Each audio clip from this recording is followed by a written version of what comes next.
Halo sahabatku jeritan hati. Apakah kamu pernah diremehkan sampai ke titik terendah? Merasa harga dirimu diinjak-injak hanya karena status yang tidak terlihat? Malam ini, kita akan menyaksikan pembalasan elegan dari seorang wanita yang dikira sampah, namun ternyata adalah pemegang kendali tertinggi. Siapkan emosimu untuk menyaksikan kejutan terbesar di pesta kantor. Yuk, sebelum kita mulai, tunjukkan dukunganmu dengan like, subscribe channel ini, dan jangan lupa komen di bawah, ketik nama, asal kota, dan hadir. Siap untuk menyaksikan nasib adik ipar yang sombong di ujung tanduk? Novia menyajikan kopi hangat untuk Bu Laksmi, ibu mertuanya, di ruang keluarga mewah rumah megah itu. Aroma kopi yang pekat bercampur dengan wangi bunga sedap malam yang selalu ada di meja sudut. Bu Laksmi tersenyum tipis, menerima cangkir keramik mahal itu. Pemandangan ini adalah rutinitas yang damai, pagi-pagi yang tenang sebelum hiruk-pikuk Jakarta menelan semua orang. Namun, kedamaian itu selalu rapuh. Kehadiran Maya, adik ipar Novia, sudah cukup untuk meretakkannya. Pagi itu, Maya duduk di ujung meja sarapan, membolak-balik majalah bisnis dengan raut wajah bosan. Maya baru saja mendapat promosi menjadi manajer muda di Danton Group, tempat Dren, suami Novia sekaligus kakak Maya, menjabat sebagai salah satu direktur. Kenaikan pangkat itu membuat rasa sombong Maya membumbung tinggi, dan target utamanya adalah Novia. Novia, yang memilih fokus mengelola aset pribadi secara virtual, dianggap Maya sebagai aib keluarga yang hanya numpang nama besar. Bu, lihat deh. Maya mengangkat majalah itu, suaranya sengaja dibuat lantang, menarik perhatian Bu Laksmi dan Novia. Perusahaan kita tahun ini benar-benar fokus pada efisiensi dan sumber daya manusia yang unggul. Tidak ada tempat untuk orang yang hanya jadi beban. Bu Laksmi menyesap kopi, pura-pura tidak mendengar. Beliau adalah wanita yang bijak, sangat tahu bahwa Novia memiliki martabat yang jauh lebih tinggi daripada yang dilihat orang. Namun, Bu Laksmi memilih untuk tidak campur tangan dalam konflik kecil ini, berharap Novia sendiri yang akan menyelesaikan masalahnya dengan cara yang elegan, seperti yang selalu Novia lakukan. Novia meletakkan teko kopi, wajahnya datar. Ia tahu, setiap kalimat Maya selalu ditujukan padanya. Si, pengangguran terhormat. Novia memang memilih mengundurkan diri dari karir cemerlangnya setelah menikah dengan Dren. Bukan karena Dren melarang, melainkan karena ia memiliki misi lain yang jauh lebih besar dan sangat rahasia, yang menuntut waktu dan fokus penuh tanpa perlu diketahui siapapun. Misi itu melibatkan pembelian saham besar-besaran secara anonim di pasar global, memastikan dirinya menjadi pemegang kendali utama di perusahaan yang sama sekali tidak dicurigai oleh keluarganya sendiri, Danton Group. Oh ya, Maya? Novia menjawab, nadanya lembut, itu bagus. Semoga kamu benar-benar bisa menunjukkan efisiensi, bukan hanya di atas kertas, tapi juga dalam tindakanmu sehari-hari. Maya tertawa kecil, tawa meremehkan yang membuat Novia muak. Tentu saja. Kami di kantor itu harus menghasilkan uang, Novia. Kami menghasilkan laba. Kami punya KPI, punya target. Beda dengan yang di rumah, tugasnya cuma menyiapkan sarapan dan memastikan rekening bank suami aman. Maya. Bu Laksmi akhirnya bersuara, nadanya menegur. Jaga bicaramu. Novia mengurus rumah ini dengan sangat baik. Tapi, Bu, kita bicara realita. Maya tidak gentar. Kak Dren itu tulang punggung keluarga. Bagaimana kalau ada masalah? Kak Dren harus menanggung semua. Aku dan Bima setidaknya bisa membantu menyumbang dari gaji kami di Danton Group. Novia? Dia hanya tahu caranya menghabiskan, Bu. Setahu kami, kartu kreditnya saja masih bergantung pada limit Kak Dren. Itu namanya tidak mandiri. Fitnah Maya soal kartu kredit itu sangatlah menyakitkan dan keliru. Sejak awal pernikahan, Novia sudah mendanai hidupnya sendiri dari hasil investasi yang ia kelola diam-diam. Justru Dren yang seringkali menolak bantuan finansial Novia, karena ia tahu seberapa besar aset yang dimiliki istrinya. Dren adalah satu-satunya orang di rumah itu yang tahu, Novia bukan sekadar ibu rumah tangga, melainkan mesin uang yang sangat cerdas. Meskipun ia merahasiakan fakta bahwa Novia adalah pemegang saham mayoritas Danton Group. Namun, Dren juga yang meminta Novia untuk terus berpura-pura menjadi istri yang polos dan hanya mengurus rumah tangga. Ini adalah bagian dari strategi besar untuk mengamankan posisi Novia dari intrik bisnis yang kejam. Jika Novia terlalu cepat menunjukkan taringnya, ia akan menjadi target empuk. Novia setuju, karena ia pun menikmati permainan ini. Ia menikmati melihat wajah-wajah sombong seperti Maya yang meremehkan dirinya. Kamu tahu, Maya, Novia mendekat, pandangannya tenang. Mengurus rumah bukan berarti tidak menghasilkan. Kesehatan mental dan kenyamanan suami yang bekerja keras adalah aset tak ternilai. Sayangnya, kamu tidak pernah mengerti hal itu karena kamu terlalu fokus pada lembar gaji bulananmu. Maya bangkit dari kursinya, wajahnya merah. Oh, jangan sok bijak, Novia. Kalau kamu memang sehebat itu, kenapa kamu tidak bekerja di perusahaan Kak Dren? Kami butuh orang cerdas, bukan wanita yang bisanya hanya menangkup di balik nama suaminya. Lihat Bima, suamiku, dia juga sudah jadi manajer. Semua orang di kantor tahu, Bima dan aku adalah pasangan yang menjanjikan. Kalian hanyalah pasangan yang timpang, satu bekerja keras, satunya lagi hanya menggantungkan diri. Novia menarik napas dalam. Dren akan segera kembali dari perjalanan bisnisnya. Novia harus bertahan sebentar lagi. Ia sudah menyelesaikan semua dokumen rahasia yang diperlukan untuk pengumuman besar di pesta ulang tahun Danton Group. Sebentar lagi, topeng ini akan dicabut. Novia hanya perlu menunggu momen yang tepat. Aku sudah bilang berkali-kali, Maya, kata Novia, suaranya sedikit meninggi namun tetap terkontrol. Aku punya proyek sendiri yang menuntut fokus penuh. Proyek yang bahkan bisa membuat jabatan manajermu terlihat seperti tugas jaga warung di pinggir jalan. Proyek apa? Proyek belanja tas mahal? Proyek mencoba resep masakan baru? Maya tertawa terbahak-bahak, diikuti Bima yang baru saja masuk ruangan dan mendengar bagian akhir percakapan itu. Betul, sayang, timpal Bima sambil merangkul Maya. Bima juga tidak menyukai Novia, karena ia merasa Novia selalu memandang rendah pekerjaannya. Padahal kenyataannya Novia bahkan tidak pernah mengomentari pekerjaan Bima. Novia, kamu harus belajar dari Maya.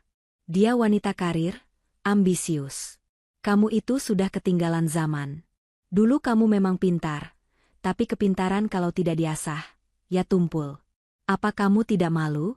Semuanya tahu kamu cuma menumpang di belakang nama besar Dren. Bima meraih apel dari mangkuk buah dan menggigitnya dengan suara keras, menunjukkan kurangnya rasa hormat. Bu Laksmi hanya bisa menggelengkan kepala, merasa prihatin dengan tingkah menantu dan anaknya. Beliau tahu, Novia sedang menahan diri dari amarah yang seharusnya bisa meledak hebat. Sampai kapan kamu mau menanggung label itu, Novia? Tanya Maya dengan nada mengejek yang terakhir sebelum ia beranjak pergi bersama Bima. Kamu tahu, di kantor, kami hanya menganggapmu sebagai istri direktur yang beruntung, tidak lebih. Kami anggap kamu tidak ada. Novia melihat kepergian Maya dan Bima. Tangannya mengepal erat di samping tubuh. Ia bisa saja menghancurkan Maya dan Bima detik itu juga. Hanya dengan satu panggilan telepon rahasia kepada Pak Danton, CEO Danton Group, karir mereka bisa berakhir. Tetapi, Novia ingin pembalasan yang lebih memuaskan, pembalasan yang disaksikan oleh seluruh orang penting di perusahaan. Sabar, Novia, bisik Novia pada dirinya sendiri. Waktunya belum tiba. Ia merapikan sedikit lipatan taplak meja yang disentuh Maya. Ia kemudian meraih ponselnya yang tersembunyi di balik buku tebal di rak. Di layar ponsel itu, ia membuka dashboard digital yang menampilkan grafik saham Danton Group. Angka-angka berwarna hijau cerah menunjukkan bahwa posisinya sebagai pemilik mayoritas semakin kokoh. Novia mematikan ponsel itu. Wajahnya kembali tenang. Ia sudah merancang panggung yang sempurna, di mana semua orang akan menyambutnya dengan membungkuk, dan di mana Maya akan memakan semua kata-kata penghinaannya. Pesta ulang tahun emas perusahaan, yang akan digelar 3 hari lagi, adalah waktu yang ia tetapkan. Bu, Novia berbicara kepada Bu Laksmi, suaranya kembali lembut. Saya siapkan sarapan untuk ibu sekarang ya. Ada sisa pankek yang ibu suka. Bu Laksmi menatap Novia, ada kekaguman yang tak terucapkan di matanya. Novia, ibu tahu kamu tidak pernah selemah yang mereka katakan. Ibu bangga dengan kesabaranmu. Kesabaran adalah senjata terbaik, Bu, jawab Novia sambil tersenyum misterius. Dan ibu tahu, Saya tidak pernah menggunakan senjata saya dengan sembarangan. Saat Novia berjalan ke dapur, ia mengirimkan satu pesan singkat kepada Deren, semua data kepemilikan sudah final. Dokumen RUPS sudah siap ditandatangani oleh Pak Danton. Sampai jumpa di pesta, sayang. Dan persiapkan dirimu. Pertunjukan ini akan sangat menarik. Novia harus terus memainkan perannya sebagai istri manis dan polos selama 2 hari ke depan, sebelum malam panggung itu tiba. Ia harus membiarkan Maya dan Bima terus menari di atas penderitaannya, sehingga kejatuhan mereka di hadapan umum nanti terasa jauh lebih menyakitkan. 2 hari sebelum pesta besar Danton Group, ketegangan di rumah mewah itu meningkat tajam. Maya dan Bima, seperti mendapatkan angin segar dari promosi dan rasa superioritas mereka, semakin sering mencari celah untuk merendahkan Novia. Mereka merasa kebal, dilindungi oleh posisi mereka di perusahaan dan anggapan bahwa Novia hanyalah orang luar yang tidak berdaya. Pagi itu, Bu Laksmi mengadakan pertemuan keluarga kecil untuk membahas persiapan keberangkatan Deren keluar kota dalam rangka mendampingi investor penting. Topik ini seharusnya bersifat formal, namun Maya mengambil kesempatan emas untuk mengubahnya menjadi panggung penghinaan. Kak Deren, pastikan semua berkas yang kamu bawa sudah ditandatangani. Jangan sampai ada yang tertinggal seperti Novia yang selalu lupa mengisi bahan makanan padahal tagihan listriknya dibayar dari gajimu. Sindir Maya, sengaja meletakkan penekanan pada kata gaji, Deren, seolah-olah seluruh keberadaan Novia adalah beban finansial. Deren, yang sudah muak dengan perilaku adiknya, hanya mendengus. Ia melirik Novia yang tengah menuangkan air putih untuk Bima. Wajah Novia tampak tenang, namun Deren tahu badai sedang bergolak di dalam istrinya. Deren merasa bersalah, sebab ia adalah bagian dari skenario rahasia yang mengharuskan Novia terus direndahkan. Maya, jaga bicaramu, tegur Deren datar. Novia mengurus rumah ini dengan sempurna. Aku tidak pernah kekurangan apa-apa. Sempurna dalam apa, Kak? Sempurna dalam menghabiskan uang? Maya tertawa sinis. Bu, cobalah tanya pada kerabat kita, apa pandangan mereka tentang menantu Bu Laksmi? Mereka bilang Novia itu terlalu santai. Lulusan cum laude yang berakhir di dapur. Ini kan memalukan citra keluarga kita yang bergerak di bidang bisnis.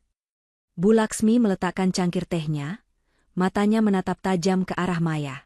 Status seseorang tidak ditentukan oleh pekerjaannya, Maya. Ibu sudah bilang itu.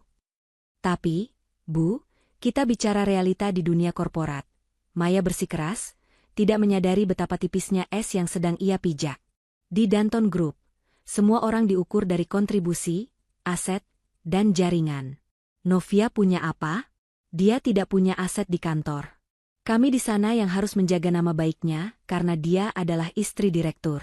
Bayangkan, kalau bukan karena ikatan pernikahan dengan Kak Deren, Novia itu siapa?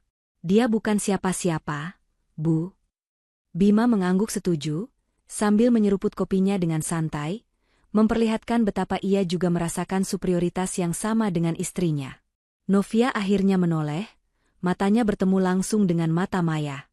Ada kilatan dingin di sana, bukan kilatan amarah yang meledak-ledak, melainkan ketenangan yang mematikan. Oh, jadi menurutmu, aku ini tidak punya nilai tanpa Deren? Tanya Novia, suaranya pelan, membuat suasana mendadak sunyi. Maya merasa Novia sudah terpojok. Ini adalah kesempatan yang ia tunggu-tunggu untuk memberikan pukulan pamungkas. Maya berdiri, melipat tangan di dada dengan angkuh.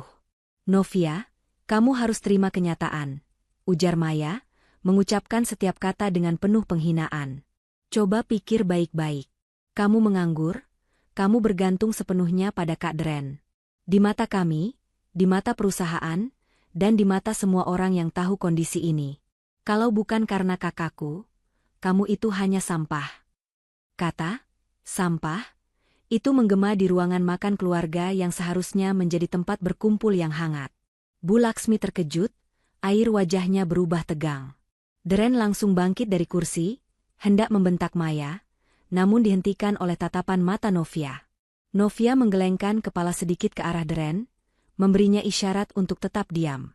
Novia tidak butuh pembelaan. Ia ingin kata-kata hinaan itu meresap, menjadi bensin bagi rencananya. Semakin dalam hinaannya, Semakin keras suara kejatuhan mereka nanti. Novia tidak marah. Ia hanya tersenyum, senyum paling dingin yang pernah ia perlihatkan. Terima kasih atas penilaianmu, Maya. Aku hargai kejujuranmu, balas Novia. Maya merasa menang telak. Ia berpikir, Novia sudah pasrah dan menerima nasibnya. Bagus kalau kamu sadar. Jadi, 2 hari lagi di pesta, jangan buat malu Kak Dren, ya.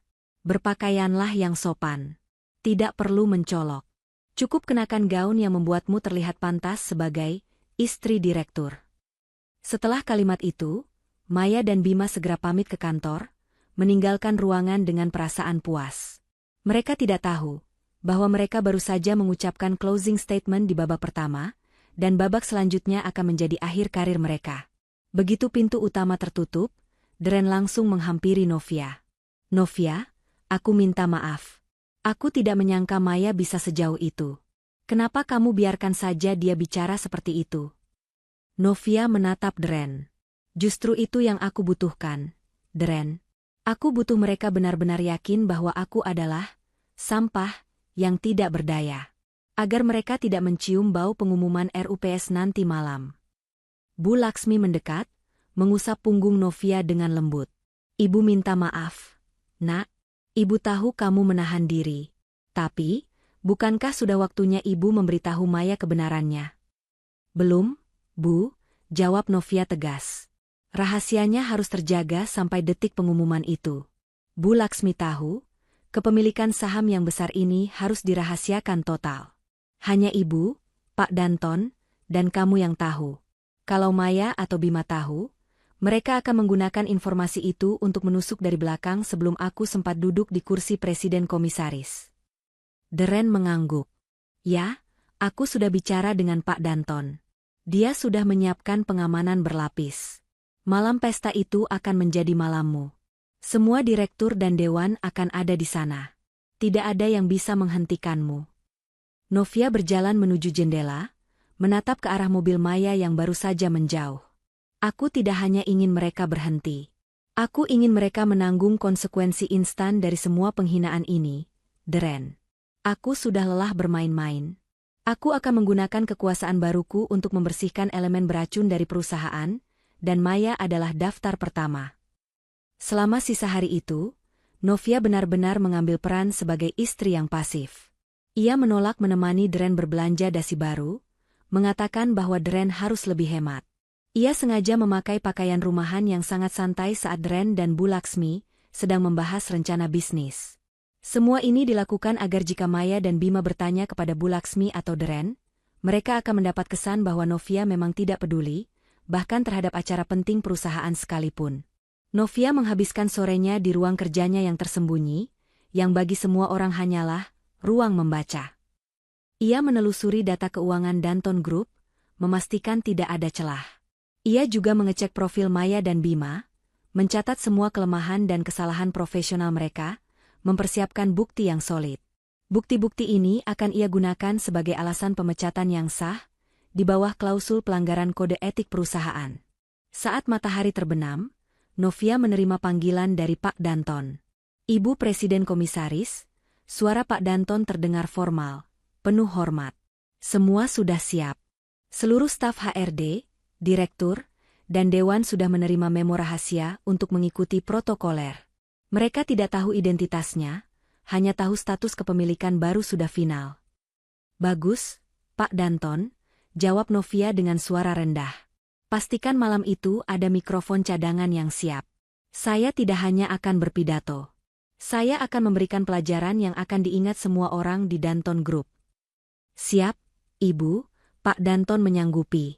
Dan mengenai permintaan Ibu tentang 2 nama yang akan diumumkan sebagai pelanggar kode etik, semua berkas pendukung sudah saya siapkan. Pemberhentian seketika bisa dilakukan tanpa hambatan hukum. Novia tersenyum. Rencananya berjalan sempurna. Ia membiarkan penghinaan itu menjadi pemicu ledakan kekuasaannya. Maya dan Bima sebentar lagi akan tahu bahwa wanita yang mereka sebut sampah adalah satu-satunya orang yang memegang tombol off untuk seluruh hidup dan karir mereka. Malam pesta itu akan menjadi malam yang panjang bagi mereka berdua.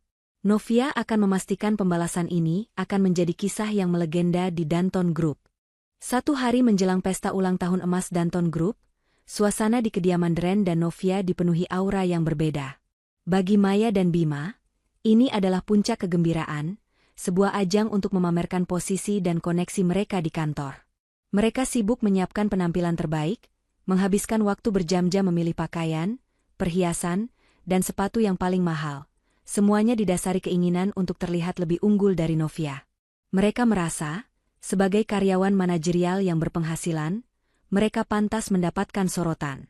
Sementara itu, di lantai atas, Novia justru bersikap seolah-olah pesta itu hanyalah acara kantor biasa yang membosankan. Ia sengaja menunda-nunda memilih gaun, bahkan di depan Maya, ia hanya menunjukkan beberapa gaun lama yang terlihat biasa saja. Maya melihat kesempatan ini. Saat Novia sedang berbicara dengan Bu Laksmi di ruang tengah, Maya mendekat sambil menenteng tas belanja merek terkenal. "Novia, kamu benar-benar akan memakai gaun biru tua yang itu?" tanya Maya, nadanya dipenuhi rasa kasihan yang dibuat-buat. "Astaga, itu sudah 2 tahun lalu, kan? Di pesta sebesar Danton Group, itu akan memalukan Kak Dren. Setidaknya, ambillah ini." Maya melemparkan sebuah kantong kertas bertuliskan nama toko pakaian biasa ke sofa. Isinya adalah sebuah gaun kaktail berwarna krem yang sangat sederhana, jauh dari kata mewah. "Aku kasihan sama kamu, makanya aku belikan ini dari tunjangan kinerjaku," ujar Maya dengan ekspresi sombong. "Aku tahu kamu tidak punya gaji untuk membeli yang layak. Gaun ini seharga 2 juta, tidak terlalu murah.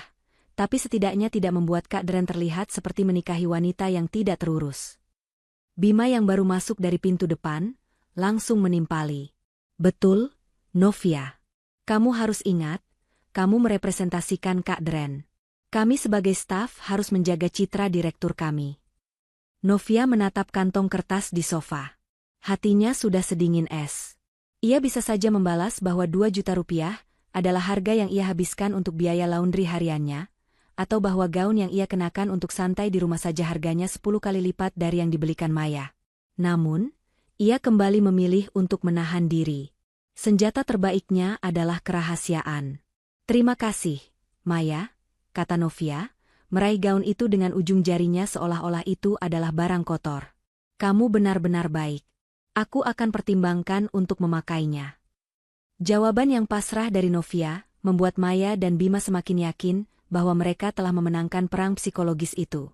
Mereka berdua lalu segera pergi ke kamar mereka untuk mencoba sekali lagi pakaian mewah yang mereka beli dengan susah payah, tidak menyadari bahwa pakaian itu akan menjadi seragam kekalahan mereka. Begitu pintu kamar Maya tertutup, Novia dan Bu Laksmi saling pandang. Bu Laksmi hanya bisa menggeleng. "Novia, ibu tidak mengerti kenapa kamu mau direndahkan sejauh ini," ujar Bu Laksmi, nadanya penuh keprihatinan. "Semua ini bagian dari strategi, Bu," jawab Novia sambil tersenyum meyakinkan. Semua orang harus yakin bahwa Novia yang akan datang ke pesta itu adalah Novia si ibu rumah tangga biasa. "Semalam, saya sudah mengirimkan instruksi kepada Pak Danton. Gaun yang sesungguhnya sudah diantar langsung ke hotel tempat acara, dan disimpan di ruang VIP yang hanya bisa diakses oleh Pak Danton dan saya." Gaun yang Novia maksud bukanlah sembarang gaun. Itu adalah gaun rancangan desainer internasional yang sangat elegan, yang dibelinya di luar negeri beberapa bulan lalu, bukan dengan uang Dren, melainkan dari pendapatan pribadinya. Gaun itu mencerminkan kekuatan dan kemewahan yang tersembunyi, bukan kemewahan yang diumbar. Sore harinya, Dren kembali dari perjalanan bisnisnya. Ia langsung menemui Novia di kamar, wajahnya tampak lelah namun matanya dipenuhi kerinduan dan kecemasan. "Aku dengar dari ibu, Maya semakin menjadi-jadi," kata Dren sambil memeluk Novia erat-erat.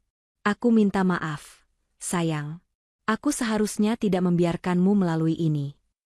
"Tidak apa-apa, Dren. Semua sudah terbayar lunas," bisik Novia. "Dokumennya sudah final, kan?" Dren mengangguk.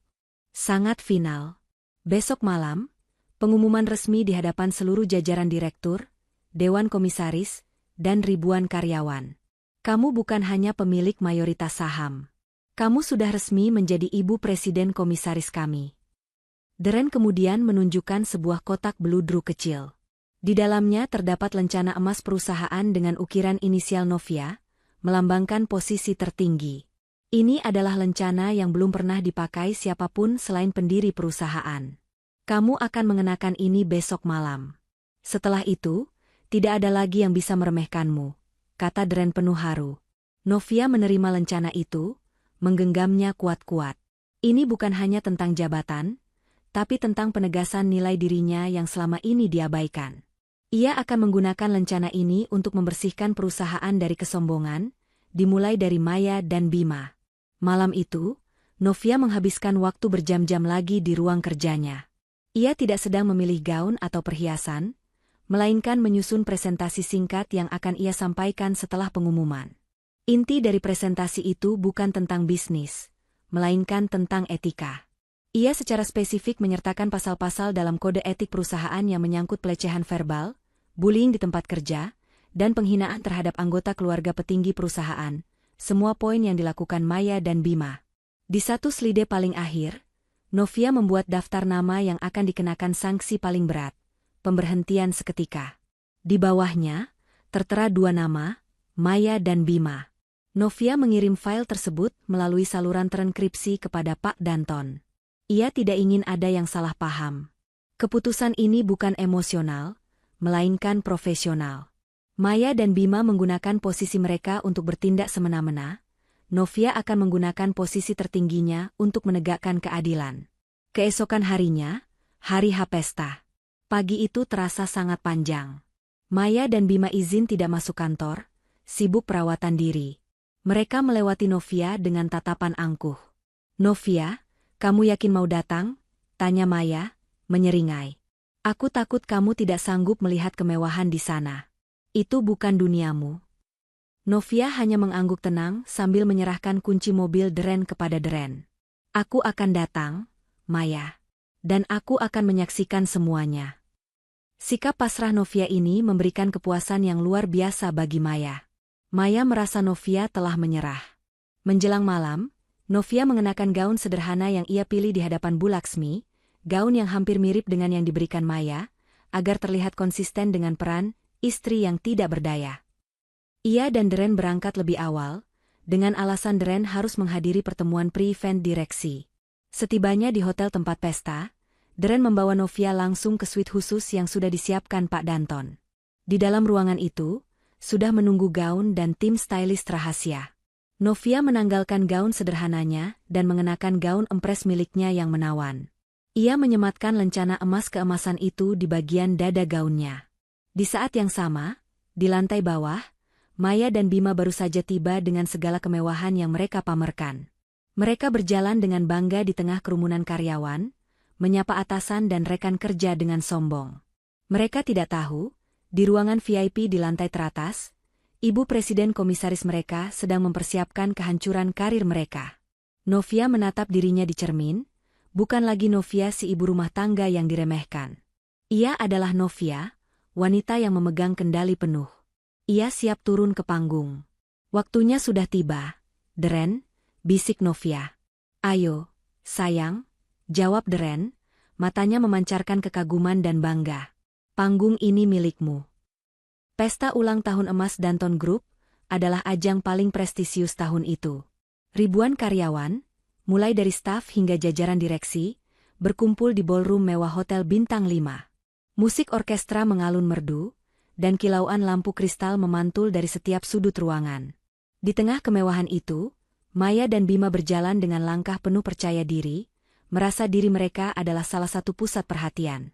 Maya mengenakan gaun malam yang mahal, dan Bima tampil dengan setelan jas custom yang dipamerkan secara berlebihan. Mereka menyapa kolega dan atasan mereka dengan nada yang sedikit angkuh, menekankan betapa pentingnya peran mereka sebagai manajer muda di perusahaan. "Lihat, sayang," bisik Maya kepada Bima sambil melirik ke arah pintu masuk. "Kak Dren pasti masih terjebak rapat direksi. Dan pasti Novia datang dengan gaun murahan yang ia pakai tadi pagi. Aku sudah bilang, dia memalukan." "Biarkan saja," jawab Bima santai. "Semua orang di sini tahu siapa yang bekerja keras dan siapa yang hanya menempel. Kita buktikan malam ini, bahwa status sosial di kantor lebih penting daripada status pernikahan." Namun, Beberapa menit kemudian, suasana mendadak berubah. Semua mata tertuju ke pintu masuk utama ballroom. Bukan Dren atau Novia yang tiba, melainkan Pak Danton, CEO Danton Group, yang berjalan mendampingi seorang wanita berkelas dengan aura misterius. Wanita itu adalah Bu Laksmi, ibu mertua Novia, yang jarang sekali menghadiri acara perusahaan. Kehadiran Bu Laksmi diapit langsung oleh Pak Danton menimbulkan bisik-bisik. Pak Danton membawa Bu Laksmi ke meja kehormatan, tempat Dren sudah menunggu dengan wajah tenang. Maya merasa sedikit terusik. Mengapa Bu Laksmi mendapat sambutan kehormatan sebesar itu? Ia pun segera menghampiri meja tersebut, berusaha mencari perhatian. Bu, tumben sekali ibu datang ke pesta kantor. Dan kenapa Pak Danton yang mendampingi? Di mana Kak Dren? Tanya Maya, pura-pura cemas, sambil mengabaikan Dren yang duduk di samping Bu Laksmi. Bu Laksmi tersenyum kecil. Ibu harus datang, Maya. Malam ini adalah malam yang sangat penting. Mengenai pendampingan, itu karena ibu datang mewakili sebuah keluarga yang memiliki kepentingan besar di sini. Maya bingung. Keluarga Dren memang memiliki saham, tetapi bukan mayoritas. Mereka hanyalah salah satu pemegang saham penting. Bu Laksmi tidak pernah bicara seambisius ini. Maya menduga Bu Laksmi sedang mencoba meningkatkan status keluarga di mata kolega perusahaan. Tentu saja, Bu. Tapi, di mana Novia? Apa dia benar-benar memilih untuk tidak datang karena malu? Sindir Maya, nadanya kini lebih berani karena ia berada di tengah kerumunan dan merasa aman. Dren mengangkat kepalanya, matanya memancarkan peringatan. Novia akan datang, Maya. Dia hanya sedikit terlambat. Oh, terlambat? Atau mungkin sedang berganti pakaian yang aku berikan tadi siang? Gaun yang aku beli dengan gajiku, cibir Maya. Bima yang berdiri di belakangnya tertawa pelan. Mereka tidak tahu, setiap kata penghinaan itu sedang didengar oleh beberapa direktur perusahaan yang berdiri tidak jauh dari sana, yang juga sudah menerima memo rahasia dari Pak Danton. Maya kemudian beranjak, berjalan ke tengah ruangan bersama Bima. Mereka mulai menyapa partner bisnis dan kolega lainnya, sibuk membangun citra diri mereka sebagai manajer yang berharga. Sementara itu, Dren hanya bisa menghela napas, menahan rasa marah dan malu atas tingkah adiknya. Waktu menunjukkan pukul 8 malam. Seluruh tamu sudah berkumpul. Musik meredup. Cahaya ballroom sedikit diredupkan, dan lampu sorot diarahkan ke podium utama. Pak Danton naik atas panggung dengan langkah tenang namun penuh wibawa.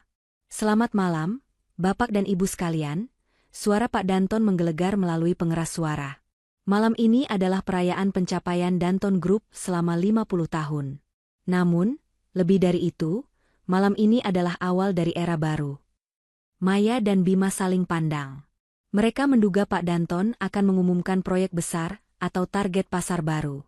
Mereka berdiri tegak, siap menyimak dan berharap nama mereka disebut sebagai bagian penting dari rencana itu. Selama beberapa waktu terakhir, lanjut Pak Danton, kepemilikan saham di perusahaan kita telah mengalami perubahan signifikan. Sebagian besar saham pendiri telah dibeli, dan kini, kita memiliki pemegang kendali utama yang baru. Sosok ini adalah arsitek sejati di balik layar, yang selama ini bekerja dalam kerahasiaan total, menjaga stabilitas dan fondasi perusahaan tanpa mencari pujian. Di telinga Maya dan Bima, kalimat itu terdengar seperti kisah fiksi murahan. Mereka yakin, pasti ada miliarder asing yang mengambil alih. Maya kembali menoleh ke meja kehormatan, berharap suaminya, Dren, akan mendapatkan posisi direktur utama. Malam ini, Pak Danton melanjutkan, suaranya dipenuhi rasa hormat yang mendalam. Dengan segala kerendahan hati, saya akan mengundang pemimpin tertinggi Danton Group, Ibu Presiden Komisaris baru kita, untuk secara resmi mengambil kendali.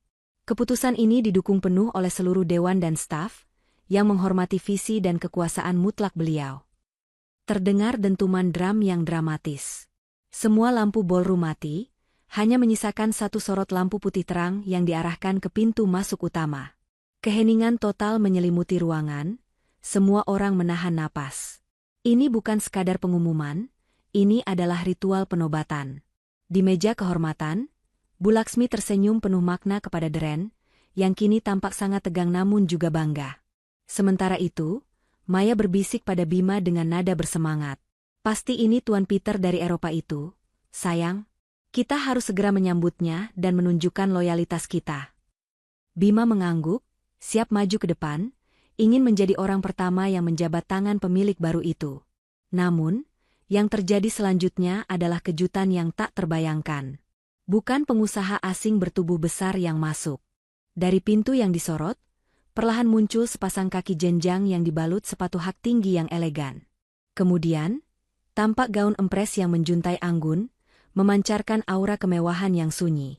Wanita itu berjalan dengan kepala tegak, langkahnya pelan, tidak tergesa-gesa, namun penuh otoritas. Maya terkesiap. Wajahnya langsung berubah pucat pasi. Wanita itu, gaun itu. Saat wanita itu melangkah lebih dekat, wajahnya terlihat jelas di bawah sorot lampu.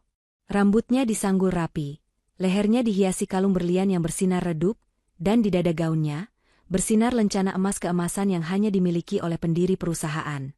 Wajah yang selama ini ia hina, wajah yang ia sebut sampah, dan tidak berdaya. Semua orang di ballroom masih terdiam, menunggu nama. Wanita itu melangkah ke tengah ruangan, tepat di depan Maya dan Bima yang kini berdiri kaku, seolah kaki mereka terpaku di lantai. Pak Danton, yang sudah turun dari podium, kini berdiri di samping wanita itu, menundukkan kepala. Semua direktur dan dewan yang sudah diberi instruksi, mengikuti protokoler. Mereka bergerak serempak, membentuk barisan yang menghadap ke arah wanita itu, lalu membungkuk secara sinkron. Dalam keheningan yang menyiksa, terdengar suara Pak Danton yang khusyuk, diikuti serempak oleh seluruh jajaran direktur dan HRD di ruangan itu, sebuah sambutan yang ditujukan kepada satu-satunya orang di hadapan mereka.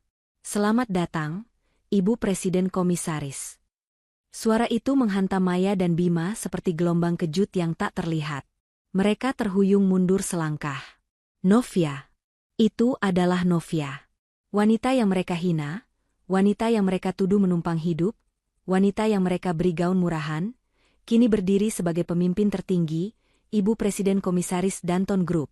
Seluruh ruangan, kecuali Bu Laksmi dan Deren, larut dalam keheningan total. Maya merasakan kepalanya pusing. Semua darah seolah turun ke kakinya.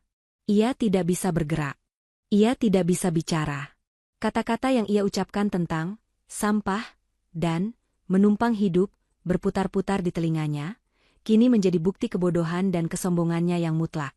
Keheningan di ballroom pesta ulang tahun emas Danton Group terasa mematikan. Setelah seruan serempak, "Selamat datang, Ibu Presiden Komisaris," semua mata tertuju pada Novia yang berdiri tegak di tengah ruangan. Ia membiarkan keheningan itu berlangsung beberapa detik, membiarkan fakta pahit meresap ke dalam benak setiap orang, terutama Maya dan Bima yang kini tampak seperti patung lilin yang mulai meleleh. Di meja kehormatan, Bu Laksmi tersenyum puas. Deren menghela napas lega, beban rahasia yang ia pikul selama berbulan-bulan akhirnya terangkat. Sementara itu, di antara kerumunan, bisik-bisik mulai terdengar, campur aduk antara rasa terkejut, kagum, dan ketakutan. Pak Danton, yang berdiri di samping Novia, memberi isyarat kepada musik orkestra untuk mengalun pelan. Novia kemudian berjalan anggun menuju podium, didampingi Pak Danton yang berjalan setengah langkah di belakangnya, menunjukkan hierarki yang jelas. Di depan podium, Novia berhenti sejenak, mengamati ekspresi wajah Maya dan Bima yang terpaku di dekat area catering. Ekspresi mereka adalah kombinasi dari rasa malu yang memuncak dan upaya putus asa untuk memahami situasi. Mata mereka memohon penjelasan, tetapi Novia hanya memberikan tatapan datar, tanpa emosi. Novia mengambil mikrofon yang sudah disiapkan Pak Danton. Suaranya, saat pertama kali memecah keheningan, terdengar tenang, berwibawa, dan sangat berbeda dari suara lembut istri yang mereka kenal di rumah. "Selamat malam, rekan-rekan sekalian," sapa Novia, jeda setiap katanya terasa penuh perhitungan. "Saya Novia. Beberapa dari Anda mungkin mengenal saya sebagai istri dari Direktur Deren. Beberapa dari Anda, terutama yang duduk di sana," Novia melirik sekilas ke arah Maya dan Bima, "mungkin mengenal saya sebagai wanita pengangguran yang hanya menumpang hidup."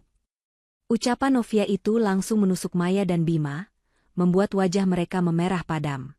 Karyawan lain yang mendengar, langsung memandang jijik ke arah Maya dan Bima, yang sebelumnya sangat vokal meremehkan Novia. Novia melanjutkan, "Malam ini, Semua sebutan itu berakhir. Seperti yang telah disampaikan oleh Bapak Danton, saya adalah ibu presiden komisaris yang baru, pemegang saham mayoritas Danton Group. Ruangan kembali riuh dengan bisikan. Namun Novia mengangkat tangan kirinya, dan suasana kembali hening. Semua mata terfokus pada lencana emas keemasan yang tersemat di gaunnya, lencana yang membuktikan statusnya. Mungkin sebagian dari Anda bertanya, bagaimana ini bisa terjadi? Saya akan berterus terang, ujar Novia. Keluarga Deren memang salah satu pendiri perusahaan ini. Namun, di balik bayangan keluarga tersebut, ada sosok yang selama ini menjadi mesin penggerak finansial rahasia. Novia menoleh ke arah Pak Danton. Pak Danton mengangguk dan menekan tombol slide presentasi di podium. Di layar besar di belakang Novia, muncul grafik kompleks yang menunjukkan pembelian saham besar-besaran yang dilakukan secara anonim di bursa selama 2 tahun terakhir. Pembelian ini dilakukan melalui berbagai perusahaan cangkang dan jaringan investasi global. Selama ini, Danton Group diselamatkan dan diperkuat bukan hanya oleh kerja keras manajemen yang terlihat, jelas Novia, tetapi juga oleh investasi besar-besaran dari entitas anonim yang menjamin stabilitas perusahaan saat pasar sedang goyah. Entitas itu adalah saya. Aset yang saya miliki, yang menurut sebagian orang tidak bernilai dan hanya berasal dari warisan tak berguna, justru saya gunakan untuk membeli seluruh saham pendiri yang dilepas secara bertahap dan terus memperkuat modal inti perusahaan. Karyawan senior yang selama ini tahu betapa sulitnya keuangan perusahaan 2 tahun lalu, kini mengangguk penuh kekaguman. Mereka baru sadar bahwa wanita yang selama ini mereka lihat sebagai istri cantik direktur adalah penyelamat sejati Danton Group. Novia kemudian menjelaskan alasannya merahasiakan status ini. Mengapa saya memilih untuk merahasiakannya, bahkan dari sebagian besar keluarga saya sendiri? Karena saya ingin menguji 2 hal. Pertama, loyalitas manajemen. Dan kedua, karakter dari orang-orang yang saya beri kesempatan bekerja di perusahaan ini. Novia menekankan kata karakter dengan sangat tajam. Tatapan matanya kini kembali tertuju langsung pada Maya dan Bima. Maya kini mulai menangis pelan, air matanya membasahi make-up mahalnya. Bima, di sampingnya, berusaha tersenyum canggung dan perlahan mulai melangkah maju, isyarat hendak meminta maaf. Pak Danton, mengerti isyarat itu, segera mengaktifkan mikrofon wireless dan menyerahkannya kepada Novia. Sebagian orang, Novia melanjutkan, kini nadanya berubah menjadi sangat dingin dan otoritatif. Menganggap bahwa keberadaan mereka di perusahaan ini memberikan mereka hak untuk meremehkan, menghina, dan menggunakan kekuasaan kecil yang mereka miliki untuk menindas orang lain. Mereka salah. Di Danton Group, kami menjunjung tinggi etika dan rasa hormat, bahkan terhadap istri dari seorang direktur sekalipun. Karena istri direktur itu, ternyata, adalah atasan tertinggi mereka. Maya dan Bima kini sudah berjalan mendekat, putus asa. Mereka harus segera meredam situasi ini sebelum Novia menyebut nama mereka secara langsung. Novia, tolong dengarkan aku, teriak Maya, suaranya pecah. Aku minta maaf, itu hanya salah paham. Aku tidak tahu. Tutup mulutmu, Maya. Bima ikut memohon. Bu Presiden Komisaris, kami bersumpah itu hanya candaan keluarga. Kami sangat loyal. Kami siap melayani Ibu. Kepanikan dan permohonan mereka yang terang-terangan di depan ratusan karyawan, direktur, dan Dewan Komisaris justru memperlihatkan betapa buruknya karakter mereka. Deren di meja kehormatan hanya menggelengkan kepala. Novia sama sekali tidak menunjukkan belas kasihan. Ia sudah menunggu momen ini terlalu lama. Novia mengangkat tangannya lagi, mengabaikan permohonan histeris Maya. Mikrofon di tangannya kini menjadi palu godam. Saya mengerti kepanikan Anda, kata Novia, suaranya kini kembali tenang, namun memiliki daya hancur yang luar biasa. Tetapi, saya sudah memutuskan. Keputusan ini bukan emosional. Ini profesional. Ia menoleh ke arah Pak Danton. Pak Danton, tolong tampilkan slide terakhir di layar. Di layar besar, semua grafik dan data bisnis menghilang. Yang muncul hanyalah satu slide hitam pekat dengan tulisan berwarna merah terang di bagian tengah, pemberhentian seketika, gross misconduct. Di bawah judul itu, tertera 2 nama karyawan beserta jabatan manajerial mereka. Nama pertama, Maya, manajer pemasaran. Nama kedua, Bima, manajer pengembangan bisnis. Seluruh ballroom kembali senyap total. Karyawan yang sebelumnya berbisik-bisik kini benar-benar terdiam. Maya dan Bima, melihat nama mereka terpampang besar, langsung ambruk di lantai marmer yang dingin. Mereka bahkan tidak bisa lagi menangis atau memohon. Mereka lumpuh, menyaksikan akhir dari karir dan kehidupan nyaman mereka. Semua terjadi dalam hitungan detik setelah Novia mengungkapkan statusnya. Novia berdiri tegak di podium, lencana emasnya bersinar, memancarkan otoritas yang mutlak. Ia telah membuktikan kepada semua orang bahwa wanita yang dihina sebagai sampah kini memiliki kekuasaan untuk membuang kembali sampah yang sesungguhnya. Papan layar besar yang menampilkan nama Maya dan Bima di bawah judul pemberhentian, seketika terasa seperti hukuman mati di hadapan publik. Udara di ballroom menjadi sangat berat, dipenuhi aura kekuasaan yang baru saja diungkapkan Novia dan kehancuran total dari dua orang yang terbaring di lantai. Novia membiarkan Maya dan Bima merangkak di dekat podium, meratapi nasib mereka sendiri. Ia memberi waktu beberapa detik agar pemandangan itu terekam jelas di benak setiap karyawan, direktur, dan pemegang saham yang hadir. Ini adalah demonstrasi yang kuat. Di bawah kepemimpinan barunya, kesombongan dan bullying tidak akan ditoleransi, tidak peduli seberapa dekat ikatan keluarga yang dimiliki. Kemudian, Novia memberikan isyarat kepada Pak Danton. Pak Danton segera menggerakkan dua orang staf keamanan dan seorang perwakilan HRD yang sudah bersiap di samping panggung. Saya tegaskan sekali lagi, ujar Novia, suaranya tenang, mengabaikan rintihan Maya yang kini mulai memanggil nama Deren. Keputusan ini bersifat final dan instan.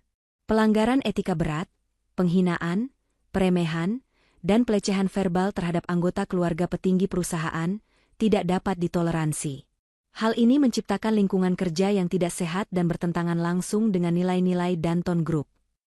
Maya berusaha bangkit, matanya penuh air mata dan penyesalan. Kak Deren, tolong aku. Kita ini keluarga. Novia tidak bisa melakukan ini. Teriak Maya histeris, berharap kakaknya, Deren, yang duduk di meja kehormatan, akan menyelamatkannya. Deren hanya duduk diam, memandang Novia dengan bangga. Ia tidak akan ikut campur. Novia berhak mengambil keputusan itu, bukan hanya sebagai pemilik tertinggi, tetapi sebagai korban dari perlakuan kejam yang berlarut-larut. Novia menoleh ke arah suaminya sejenak. Anda benar, Deren adalah suami saya, kata Novia, menggunakan kata Anda untuk menekankan profesionalisme, seolah Deren hanyalah direktur biasa di hadapan Ibu Presiden Komisaris. Tetapi sebelum dia menjadi direktur, dia adalah orang yang tahu betul pengorbanan yang saya lakukan untuk perusahaan ini. Pengorbanan yang dilakukan oleh wanita pengangguran ini. Novia kemudian menjelaskan lebih detail mengenai rahasia besar itu, sebuah kisah yang melampaui sekadar jual beli saham. Danton Group tidak hanya diselamatkan oleh dana investasi saya, kata Novia, tatapannya menyapu seluruh ruangan. Beberapa tahun lalu, saat perusahaan ini menghadapi krisis likuiditas terbesar, saat tidak ada bank yang mau memberikan pinjaman, saya menjual seluruh aset berharga pribadi saya, termasuk tanah warisan keluarga yang nilainya sangat tinggi, demi menyuntikkan dana tunai yang membuat perusahaan ini bertahan. Saya bahkan menggunakan nama samaran dan sistem holding yang rumit agar tidak ada yang tahu, bahkan Deren pun tidak tahu detail seluruhnya, ia hanya tahu saya berinvestasi. Semua orang terkejut. Mereka mengira Novia hanyalah orang yang pintar mengelola uang, tetapi tidak tahu bahwa dia adalah penolong yang datang dari kehampaan, menyelamatkan ribuan pekerjaan dan nama baik perusahaan. Novia memilih menjaga profil rendah, bahkan saat ia seharusnya dielu-elukan sebagai penyelamat. Status yang saya dapatkan ini, Ibu Presiden Komisaris, Novia menyentuh lencana di dadanya, bukan hadiah dari Deren, bukan warisan dari mertua. Ini adalah hasil dari pengorbanan dan pilihan strategis saya untuk melindungi aset vital ini. Saya memilih untuk bersikap bodoh di rumah, agar saya bisa cerdas sepenuhnya di belakang layar. Dan kini, saya tidak akan membiarkan orang yang merusak etika dan moral perusahaan, bahkan dari lingkaran keluarga saya sendiri, untuk terus bertahan. Dua petugas keamanan dan perwakilan HRD kini telah mencapai posisi Maya dan Bima. Maya meronta, Bima memohon sambil berlutut. Novia, tolonglah. Jangan. Kami janji akan berubah, pinta Bima, suaranya parau. Maaf, pintu kedua sudah tertutup, jawab Novia tanpa ekspresi. Keputusan sudah ada di tangan HRD dan tim hukum. Anda sudah merusak citra perusahaan dan saya. Novia menoleh kepada perwakilan HRD, seorang wanita bernama Ibu Kartika, yang terlihat sangat profesional. Ibu Kartika, tolong jelaskan prosedur pemberhentian seketika ini kepada mereka, lalu antar mereka keluar dari ballroom ini. Secara damai. Ibu Kartika mengangguk patuh kepada atasan tertingginya yang baru. Ia mendekat ke Maya dan Bima, membacakan secara singkat pasal yang mereka langgar, termasuk penggunaan properti kantor untuk kepentingan pribadi yang tidak disetujui, sebuah fakta yang Novia temukan saat mengaudit aktivitas Bima dan Maya di kantor. Maya akhirnya menyadari bahwa ini bukan hanya tentang penghinaan verbal, tetapi juga tentang kesalahan profesional yang selama ini mereka tutupi. Novia telah mengumpulkan semua bukti. Novia adalah bos yang menakutkan, yang tidak hanya menghukum secara etika, tetapi juga secara hukum dan profesional. Anda tidak akan lagi memiliki akses ke sistem perusahaan per detik ini. Semua tunjangan dihentikan. Anda akan menerima surat pemutusan hubungan kerja resmi besok pagi, jelas Ibu Kartika. Maya dan Bima yang benar-benar tidak berdaya, kini diseret oleh petugas keamanan. Mereka diusir dari pesta termewah tahun itu, dalam keadaan dipermalukan di hadapan ratusan rekan kerja mereka. Rengekan dan tangisan Maya menghilang di balik pintu ballroom yang tertutup. Suasana kembali sunyi setelah kepergian mereka. Semua mata kini menatap Novia, bukan lagi dengan rasa ingin tahu, melainkan dengan rasa hormat yang mutlak dan sedikit ketakutan. Mereka menyaksikan bagaimana seorang wanita yang diremehkan bertransformasi menjadi pemimpin yang tegas dan kejam dalam menegakkan aturan. Deren bangkit dari tempat duduknya dan berjalan mendekati podium. Ia tidak naik ke podium, tetapi hanya berdiri di sampingnya, menghadap kerumunan. Gerakan Deren ini menunjukkan bahwa di kantor, Novia adalah bosnya, dan ia berdiri untuk mendukung keputusan bosnya. Deren meraih tangan Novia dan menciumnya lembut di depan semua orang. Saya bangga menjadi suami dari Ibu Presiden Komisaris, kata Deren, suaranya penuh haru. Saya bersaksi bahwa semua yang dikatakannya adalah benar. Dia adalah penyelamat dan pemimpin sejati perusahaan ini. Siapapun yang meragukannya, akan berhadapan dengan saya. Sikap Deren ini semakin menguatkan posisi Novia. Tidak ada celah bagi direksi atau karyawan untuk membantah atau mencari celah kekuasaan. Novia memegang tangan Deren. Ia kembali menghadap mikrofon, wajahnya kini melunak. Saya mengundang Anda semua untuk merayakan awal yang baru bagi Danton Group, kata Novia. Di bawah kepemimpinan saya, kami akan menjamin lingkungan kerja yang adil, di mana kerja keras dan rasa hormat dihargai. Mari kita lanjutkan pesta ini. Anggap saja, ini adalah sesi pembersihan awal untuk menyambut masa depan yang lebih cerah. Musik orkestra kembali mengalun, kali ini lebih meriah. Para karyawan dan direktur kini bergegas menghampiri Novia, mengucapkan selamat dengan penuh hormat, memastikan bahwa mereka tidak akan pernah membuat kesalahan fatal yang dilakukan Maya dan Bima. Novia, kini diselimuti aura kekuasaan yang tak terbantahkan, menerima ucapan selamat itu dengan senyum elegan. Malam itu, bukan hanya perusahaan yang mendapatkan pemimpin baru, tetapi Novia telah mendapatkan kembali martabat dan harga dirinya secara total, dan ia membalasnya dengan cara yang paling gregetan, pemecatan seketika di hadapan publik. Setelah insiden dramatis pemecatan Maya dan Bima, pesta ulang tahun emas Danton Group beralih dari suasana tegang menjadi euforia yang hati-hati. Kehadiran Novia di tengah-tengah kerumunan, kini tidak lagi dipertanyakan. Ia adalah pusat gravitasi. Setiap orang ingin menjabat tangannya, memberikan ucapan selamat, dan yang paling penting, menunjukkan loyalitas mereka. Novia menerima semua perhatian itu dengan sikap yang profesional dan elegan. Ia tidak menunjukkan rasa puas atau dendam, melainkan aura seorang pemimpin yang baru saja menyelesaikan tugas administratif yang sulit namun perlu. Sikap dingin dan terkontrolnya justru membuat ia semakin dihormati dan ditakuti. Di meja kehormatan, Bu Laksmi didatangi oleh beberapa direktur senior yang mengucapkan selamat atas keberanian menantunya. Bu Laksmi tersenyum bangga. Beliau selalu tahu bahwa Novia adalah permata, tetapi tidak menyangka bahwa Novia akan memilih panggung yang begitu besar untuk bersinar. Ibu sangat terkesan, Bu Laksmi, kata salah satu direktur yang usianya jauh lebih tua dari Novia. Keputusan instan Ibu Presiden Komisaris malam ini adalah yang paling berani yang pernah kami lihat dalam sejarah perusahaan. Itu menunjukkan integritas yang luar biasa. Bu Laksmi hanya menjawab, Novia selalu berprinsip. Ia tidak pernah mentolerir ketidakadilan, terutama jika itu merusak lingkungan yang seharusnya sehat. Deren terus mendampingi Novia, berfungsi sebagai buffer dan pendukung emosional. Ia memperhatikan setiap interaksi Novia, dan Deren melihat bagaimana Novia yang dulu diremehkan kini mengendalikan ruangan hanya dengan tatapan mata. Kekuatan yang selama ini tersembunyi kini terpancar nyata. Sementara pesta berjalan, di luar ballroom, berita tentang pengangkatan Novia dan pemecatan instan 2 manajer karena kasus pelecehan verbal mulai menyebar cepat melalui media sosial dan grup pesan internal perusahaan. Media online yang meliput pesta itu segera mengubah fokus mereka, dari sekadar perayaan perusahaan menjadi kisah Cinderella modern yang memegang kekuasaan tertinggi. Berita itu sampai ke telinga Maya dan Bima saat mereka diantar keluar hotel oleh petugas keamanan. Mereka diisolasi di lobi hotel sambil menunggu taksi, dalam keadaan masih syok dan penuh rasa malu. Tidak mungkin, teriak Maya histeris, menolak percaya pada surat pemberhentian yang disodorkan Ibu Kartika. Dia tidak bisa memecat kami secepat itu. Kami akan menuntutnya. Kami akan laporkan dia ke media. Bima, yang lebih tenang namun tampak sangat pucat, mencoba menghubungi pengacara keluarga. Namun, pengacara itu tidak menjawab.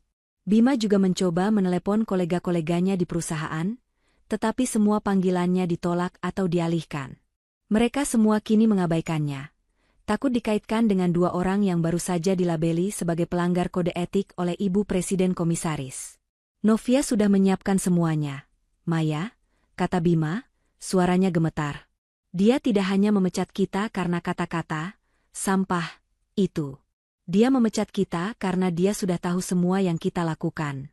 Dia Presiden Komisaris, dia bisa mengakses semua data, semua audit, semua laporan kinerja kita. Maya baru menyadari kengerian situasinya. Mereka tidak dipecat karena emosi sesaat, melainkan melalui proses hukum yang valid. Novia, yang mereka sebut pengangguran, ternyata adalah ahli strategi yang cerdas dan teliti. Ketika Bima dan Maya akhirnya berhasil mendapatkan taksi, mereka bergegas pulang, berharap Bu Laksmi atau Deren bisa membatalkan keputusan tersebut. Namun, saat mereka tiba di rumah itu terasa sunyi. Deren dan Novia belum kembali, dan Bu Laksmi sudah beristirahat. Keesokan paginya, situasi menjadi semakin buruk. Berita tentang Novia terpampang di semua surat kabar utama. Fokusnya bukan hanya pada keberanian Novia dalam membersihkan perusahaan, tetapi juga pada kisah inspiratifnya sebagai sosok low profile yang ternyata adalah penyelamat raksasa korporasi. Kisah Maya dan Bima hanya diceritakan sebagai bagian kecil, sebagai contoh buruk dari perilaku yang tidak akan ditoleransi di Danton Group. Saat matahari terbit, Maya dan Bima menerima paket kurir berisi surat pemutusan hubungan kerja resmi, yang disertai dengan bukti-bukti pelanggaran kinerja yang mereka lakukan selama ini, mulai dari penggunaan dana representasi yang berlebihan, hingga upaya manipulasi data penjualan. Novia tidak hanya menghancurkan harga diri mereka, tetapi juga masa depan profesional mereka secara permanen. Sementara itu, Novia dan Deren baru tiba di rumah setelah fajar. Novia terlihat lelah, tetapi matanya memancarkan kepuasan yang mendalam. Deren mendukungnya sepenuhnya. Bu Laksmi menyambut mereka dengan sarapan dan pelukan hangat. Ibu bangga, Nak. Ibu sangat bangga padamu, kata Bu Laksmi kepada Novia. Terima kasih, Bu, jawab Novia. Sudah saatnya kebenaran terungkap dan keadilan ditegakkan. Saat mereka sedang sarapan, Maya dan Bima muncul. Mereka tidak lagi mengenakan pakaian mewah, wajah mereka sembab dan panik. Mereka langsung berlutut di hadapan Novia. Novia, tolong cabut keputusan itu, pinta Maya sambil menangis terseduh-seduh. Kami akan lakukan apa saja. Kami janji tidak akan pernah menghinamu lagi. Tolong, jangan hancurkan hidup kami. Bima, yang biasanya angkuh, kini menundukkan kepalanya dalam-dalam. Bu Presiden Komisaris, saya mohon. Saya punya tanggungan. Beri kami kesempatan kedua. Kami tidak akan pernah melupakan ini. Novia menatap mereka, tidak ada amarah, hanya kekecewaan yang mendalam. Deren melihat ke arah Novia, menunggu reaksi istrinya. "Duduklah, Maya, Bima," kata Novia, suaranya masih tenang. "Aku sudah menyelesaikan sarapanku. Aku akan memberikan penjelasan terakhir." Maya dan Bima duduk di sofa, gemetar. Mereka berharap Novia akan berbelas kasih. Mereka berharap ikatan keluarga akan lebih kuat daripada keputusan bisnis. "Keputusan yang saya ambil semalam, bukan hanya tentang kata, sampah," jelas Novia. "Itu adalah puncak dari serangkaian penghinaan yang kalian lakukan, bukan hanya kepadaku, tetapi kepada semua orang yang kalian anggap lebih rendah. Kalian menggunakan kekuasaan kecil kalian untuk merasa superior, dan itu merusak etos kerja perusahaan. Dan mengenai kesempatan kedua," lanjut Novia, "kalian sudah menghabiskan semua kesempatan itu selama 2 tahun terakhir. Perusahaan sudah memberi kalian gaji, posisi, dan kepercayaan. Kalian membalasnya dengan kesombongan dan pelanggaran etika. Sebagai ibu presiden komisaris, tugas saya adalah melindungi perusahaan, bukan melindungi ego kalian. Keputusan itu bersifat final. Saya tidak akan mencabutnya." Penolakan Novia yang dingin dan tegas itu membuat Maya kembali menangis histeris. Bima hanya bisa menelan ludah. Mereka kini benar-benar sadar, wanita yang mereka hina sebagai pengangguran telah mengakhiri karir mereka. Novia kemudian berdiri. "Saya harap ini menjadi pelajaran berharga bagi kalian. Nilai seseorang tidak ditentukan oleh seberapa besar gaji bulanannya, tetapi dari seberapa besar rasa hormat yang ia miliki terhadap orang lain. Mulai sekarang, fokuslah mencari pekerjaan di luar Danton Group. Jika ada pertanyaan, silakan hubungi tim HRD, bukan saya."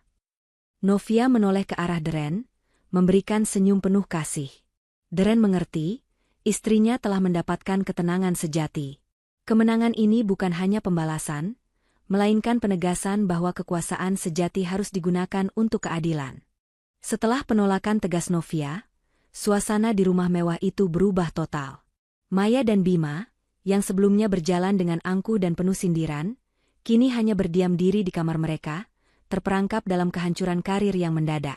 Seluruh kehidupan profesional dan finansial mereka, yang mereka gunakan untuk meremehkan Novia, kini lenyap dalam semalam. Mereka benar-benar menjadi sampah di mata dunia korporat. Ironisnya, karena keputusan dari wanita yang mereka labeli demikian. Novia, di sisi lain, langsung memulai perannya sebagai ibu presiden komisaris. Pagi itu, alih-alih bersantai setelah malam yang panjang, ia sudah memimpin rapat virtual darurat dengan Pak Danton dan jajaran direksi senior. Rapat itu membahas langkah-langkah pasca pemberhentian Maya dan Bima, serta strategi perusahaan ke depan di bawah kepemimpinan barunya. Dalam rapat itu, Novia menunjukkan kecerdasan dan pemahaman bisnis yang jauh melampaui ekspektasi. Ia membahas detail laporan keuangan, proyeksi pasar, dan restrukturisasi organisasi dengan bahasa yang tajam dan analitis. Direksi yang sebelumnya hanya tahu Novia sebagai istri Direktur Deren, kini menatap layar mereka dengan hormat dan sedikit rasa gentar. "Pak Danton," ujar Novia melalui sambungan video. "Tolong pastikan semua berkas terkait pemutusan hubungan kerja Maya dan Bima ditangani dengan sangat profesional. Tidak boleh ada celah hukum. Meskipun mereka melakukan kesalahan fatal secara etika, Danton Group harus menjamin hak-hak sesuai peraturan yang berlaku. Namun pastikan klausul kerahasiaan dan non-kompeten mereka ditegakkan secara ketat." Pak Danton mengangguk. "Siap, Ibu Presiden Komisaris. Semua sudah diurus. Bahkan sebelum pengumuman semalam, kami sudah memblokir semua akses dan akun mereka, termasuk akun media sosial yang mereka gunakan untuk mencemarkan nama baik perusahaan secara terselubung. Reputasi mereka sudah terperosok, dan tidak ada perusahaan besar lain yang akan berani merekrut mereka setelah demonstrasi kekuasaan yang Ibu tunjukkan semalam." Deren, yang duduk di samping Novia, tersenyum bangga. Ia tahu, Novia tidak hanya membalas dendam, tetapi ia juga membersihkan reputasi perusahaannya. Setelah rapat selesai, Novia menerima panggilan telepon dari Bu Laksmi. Bu Laksmi, meskipun mendukung Novia, merasa perlu berbicara mengenai dimensi keluarga.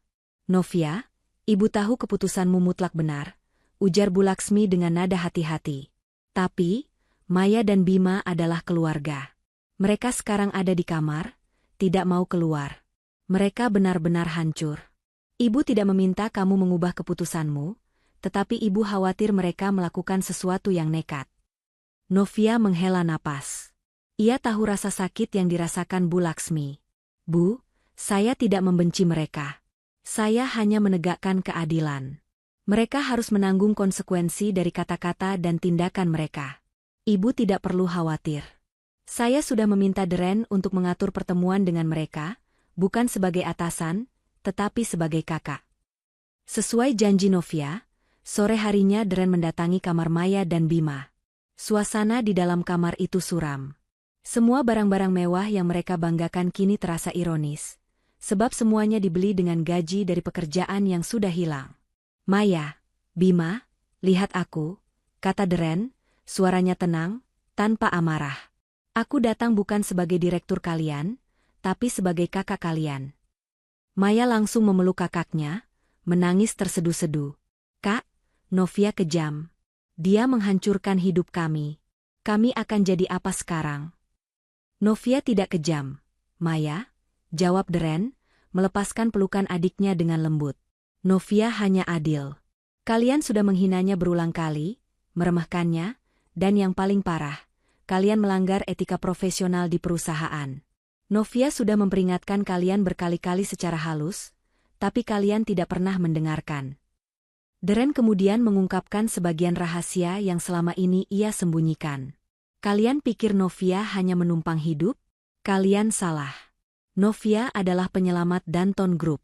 Sebagian besar saham yang ia miliki adalah hasil penjualan aset pribadinya untuk menyuntikkan dana saat perusahaan diambang kebangkrutan. Novia melakukan itu tanpa meminta pujian, tanpa meminta jabatan, hanya untuk melindungi nama baik keluarga kita. Maya dan Bima terdiam. Mereka tidak pernah menduga bahwa wanita yang mereka sebut sampah itu adalah sosok pahlawan tanpa tanda jasa.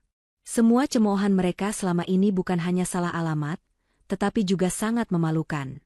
Rasa malu itu kini bercampur dengan ketakutan dan penyesalan yang mendalam. Kalian menghinanya saat dia ada di puncak pengorbanannya, Deren melanjutkan. Kalian menyebutnya tidak berharga, padahal dia adalah yang paling berharga. Keputusan Novia memecat kalian di depan publik bukan karena dendam pribadi, melainkan karena dia harus menunjukkan pada seluruh karyawan bahwa integritas adalah segalanya. Dia tidak akan membiarkan kalian merusak standar etika yang ia bangun dengan susah payah. Deren menyerahkan 2 amplop tebal kepada mereka. Novia meminta saya memberikan ini. Ini adalah uang pesangon kalian, di luar dari yang diurus HRD. Tapi, ini adalah yang terakhir. Novia ingin kalian berdiri di kaki sendiri. Ibu Presiden Komisaris tidak akan membantu kalian mendapatkan pekerjaan baru, tetapi dia memberi kalian modal untuk memulai hidup baru. Pelajaran ini harus kalian ambil, jangan diulangi lagi. Maya membuka amplop itu, jumlah uang di dalamnya cukup besar untuk menghidupi mereka beberapa bulan. Namun, uang itu tidak bisa membeli kembali karir dan martabat mereka. Ini adalah bentuk belas kasihan terakhir, sekaligus penegasan bahwa semua ikatan profesional sudah putus. Novia memang memberi mereka jaring pengaman, tetapi tidak ada lagi pintu kembali ke Danton Group atau lingkaran sosial mereka. Apa yang harus kami lakukan, Kak?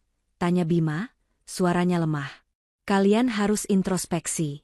Kalian harus belajar menghargai orang lain, tanpa memandang jabatan atau kekayaan yang terlihat, jawab Deren. Mulailah dari nol. Dan jangan pernah lagi menganggap enteng orang yang memilih diam. Karena orang yang paling tenang, seringkali adalah orang yang memegang kekuasaan terbesar. Setelah Deren meninggalkan kamar, Maya dan Bima duduk diam. Mereka menatap uang di tangan mereka, lalu menatap satu sama lain. Mereka kini adalah orang yang benar-benar tidak memiliki apa-apa selain rasa malu dan penyesalan yang tak terhingga.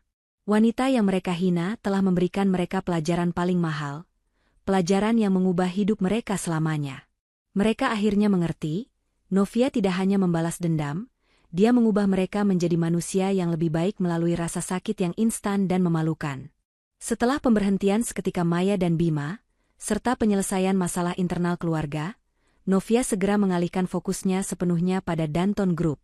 Meskipun sudah diakui, Novia tahu bahwa pengakuan resmi yang lebih luas, terutama di hadapan media dan komunitas bisnis, diperlukan untuk menguatkan citra dirinya sebagai pemimpin visioner, bukan hanya sebagai pembalas dendam yang kuat. 2 hari setelah pesta besar, Novia mengadakan konferensi pers mendadak di kantor pusat Danton Group.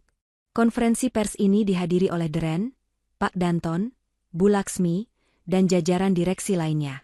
Suasana di ruang konferensi sangat berbeda, penuh hormat, serius, dan tegang. Semua media ingin mendengar langsung penjelasan dari wanita yang dalam semalam mengubah takdir salah satu perusahaan terbesar di negara itu. Novia duduk di tengah, mengenakan pakaian bisnis formal yang memancarkan otoritas. Di sampingnya, Deren duduk sebagai direktur yang mendukung, dan Bu Laksmi duduk di barisan depan sebagai perwakilan keluarga pendiri. Novia membuka konferensi pers dengan membahas visi perusahaan, strategi pertumbuhan, dan komitmen Danton Group terhadap integritas. Ia tidak lagi menyembunyikan kecerdasannya. Novia berbicara dengan lancar tentang pasar modal, inovasi teknologi, dan corporate governance. Semua yang melihatnya kini harus mengakui bahwa ia adalah seorang jenius yang sengaja memilih untuk bersembunyi. Setelah menjelaskan visi bisnis, seorang wartawan senior mengajukan pertanyaan yang paling ditunggu-tunggu oleh publik. Pertanyaan mengenai pengungkapan statusnya yang mengejutkan, dan insiden pemecatan di pesta tersebut. Ibu Presiden Komisaris Novia, banyak spekulasi mengenai mengapa Anda memilih untuk menyembunyikan status kepemilikan mayoritas Anda selama ini, bahkan dari keluarga dekat Anda. Dan mengapa Anda memilih momen pengumuman itu untuk langsung melakukan tindakan drastis, yaitu pemberhentian 2 manajer yang kebetulan adalah keluarga Anda sendiri? Tanya wartawan itu, nadanya hati-hati. Novia menatap lurus ke kamera. Ia tahu, jawaban ini akan menjadi warisan dan pelajaran bagi banyak orang. Saya memiliki 2 alasan kuat untuk merahasiakan identitas saya sebagai pemilik dan presiden komisaris, jawab Novia dengan suara yang tegas dan terkontrol. Pertama, terkait bisnis. Saya membutuhkan waktu untuk mengumpulkan semua saham mayoritas secara bertahap, tanpa memicu kepanikan pasar, atau spekulasi yang bisa merugikan nilai perusahaan. Kami membutuhkan stabilitas absolut. Keheningan saya adalah strategi perlindungan. Ia berhenti sejenak, lalu melanjutkan ke alasan kedua, yang lebih pribadi dan menyentuh hati. Kedua, terkait nilai-nilai kemanusiaan, kata Novia. Saya ingin tahu siapa yang akan menghargai saya sebagai individu, terlepas dari jabatan atau kekayaan yang saya tunjukkan. Selama saya memilih peran sebagai ibu rumah tangga yang menganggur, saya melihat langsung bagaimana beberapa orang, bahkan dari lingkaran terdekat saya, menggunakan posisi kecil mereka untuk meremehkan dan menghina orang lain. Mereka menganggap saya tidak berharga, bahkan menyebut saya sampah. Deren dan Bu Laksmi mengangguk, mendukung pernyataan Novia. Deren bahkan meraih tangan Novia di bawah meja. Saya menyadari, lanjut Novia, jika saya, yang adalah pemilik tertinggi perusahaan ini, bisa dihina dan diperlakukan tidak adil, apalagi karyawan biasa yang tidak memiliki power. Perusahaan yang hebat tidak hanya dibangun di atas laba, tetapi juga di atas etika, rasa hormat, dan lingkungan kerja yang adil. Jika saya membiarkan penghinaan itu terjadi di dalam lingkaran keluarga saya, bagaimana saya bisa menuntut direksi untuk menciptakan lingkungan kerja yang sehat bagi ribuan karyawan?